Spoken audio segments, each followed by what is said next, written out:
దేవుని బిడ్డలారా, prophetic voice of Zion నుంచి ఒక ఆదరణతో కూడినటువంటి వాక్యాన్ని దేవుడు మీకు ఇది నన్ను జ్ఞాపకం చేస్తున్నాడు. నేను మీ దేవుడైన యెహోవాననియు, నా కొరకు కనిపెట్టువారు అవమానం నొందరనియు నీవు తెలుసుకొందువు. యెషయా గ్రంథము 49వ అధ్యాయము 23వ వచనం. నేను ఇన్ని ఇబ్బందులు పడుతుంటే దేవుడు నన్ను చూడటం లేదా? దేవుడు నన్ను మనుషుల చేతిలో పడేస్తాడా? దేవుడు నన్ను అనారోగ్యం చేతిలో, డాక్టర్ల చేతిలో పడేస్తాడా? నేను మనుషుల అవమానం చేస్తారేమో నన్ను, ఇలాగ మీరు అనుకుంటూ బాధపడుతూ ఉండొచ్చు. కానీ దేవుడు అంటున్నాడు, నా కొరకు కనిపెట్టువారు అవమానం నొందరని నువ్వు తెలుసుకుంటావు అని. మనుషుల చేతిలో పడడము ఈజీ, కానీ నువ్వు దేవుని చేతిలో ఉన్నావనే విషయాన్ని నువ్వు గుర్తుపెట్టుకోవాలి.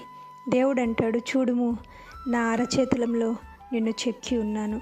యెషయా గ్రంథము 49వ అధ్యాయము 16వ వచనము. కాబట్టి నిన్ను దేవుడు నీ ప్రాకారమును నిత్యము ఆయన ఎదుట ఉంచుకొని ఉన్నాడు. ఆ విషయం జ్ఞాపకం చేసుకున్నప్పుడు నాకు కూడా ఆశ పుడుతుంది.